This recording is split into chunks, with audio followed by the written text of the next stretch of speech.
عائشہ رضی اللہ عنہا کرا کور ته یو بوډه راله يهودړه سوال کاوه. نو سوالګری اکثر دعا کوي که خدای وخوي مال سره کوي. هغه دعا وکړه یا عائشہ الله دې د عذاب قبر نه بچ اوساته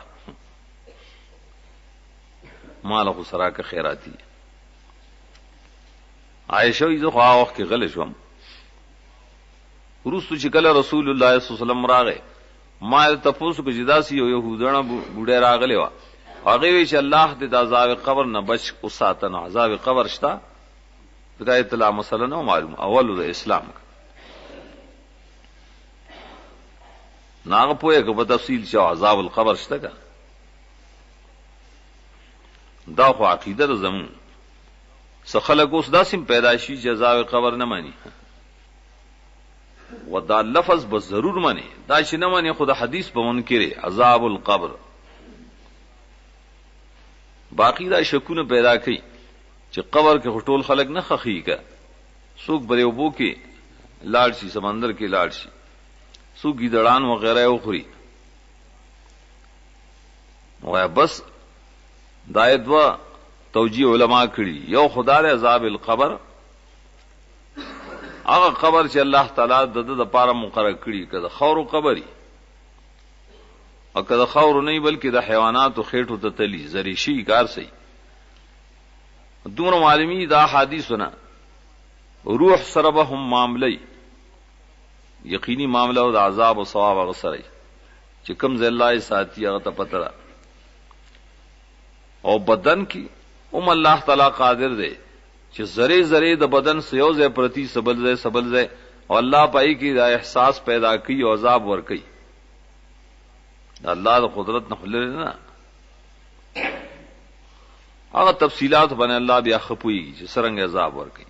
عذاب القبر به معنی بار صورت عائشہ فرمائی نبی صلی اللہ علیہ وسلم بیا پس دین یو دعا غوښتله امون ته خودله. امام بخاری دای په بارک یو باب یې خره چې باب الدعاء فی الصلاۃ په قاعده چې کینه مانځه کینو څه دعا بلولای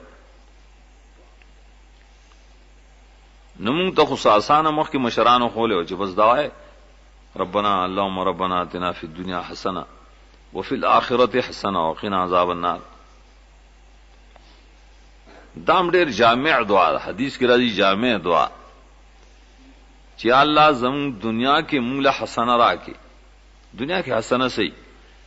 دنیا کې راسي خیسته ژوند راکې چې ستاره دین نه بار صرف کی حسنه دغه ژوند ته ژوند د دنیا داسې راکې پای کې د مال هم وي ټیک د اقتدار د هم وي طاقتونه دي خو چې د دین لپاره صرف کیږي د چا دنیا چې د دین لپاره نه صرف کیږي ناغي ته حسنه دنیا نه ویلي کې امو غواړي ندارنګ آخرت کې حسنه سره جنات دای نعمتونه خوشاله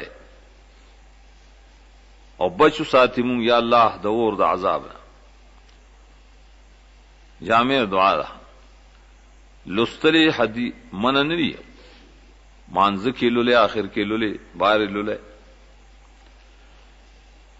خو غوړه خبره ده غوړه چې کوم د نبی صلی الله علیه وسلم نه ثابتي چاغه به د مانځ په آخر کې کوم دعا لوسته کوم موږ ته خو درې هغه غوړی کا. امام بخاری دوا حدیث دل تراوړي چا د پتر چې دا دوا حدیث ډیر اصح دي د نور په نسبت.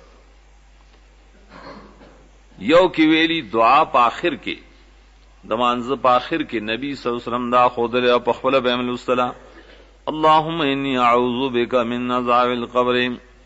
واعوذ بک من فتنة المسیح الدجال